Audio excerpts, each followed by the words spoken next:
Mission शक्तिर गेंडुफुल चारारोपण कार्यक्रम रे जिलापाल ओडिशा जीविका मिशन तरफ मिशन शक्ति महिला मानक स्वावलंबी करने से जीवन मान वृद्धि करने विभिन्न योजनार कार्य करा जाउछे।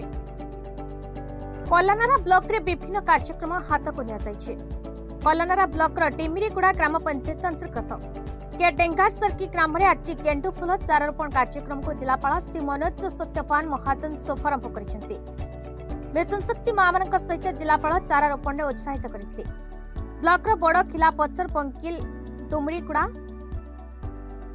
गद्दी शेषखाल खेड़ापड़ा कलानारा मुकुंदपुर रेखा पचर एवं थेरुपाली आदि 9 कोटी ग्राम पंचायत 70 कोटी ग्राम 51 एकर जगार 1,21,000 चारारोपण कर लक्ष्य रखा।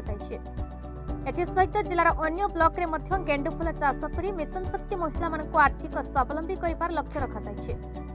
जिलापाल सहित आज कार्यक्रम रे वीडियो कलानारा रीना प्रधान, सहकारी निर्देशक ओरमास मनोज कुमार पात्र, जिला प्रकल्प मैनेजर हेमंत पाक योगदान कर महिला मानक उत्साहित करते। विषम कटक स्वाति दास रिपोर्ट, बीई न्यूज ओडिशा।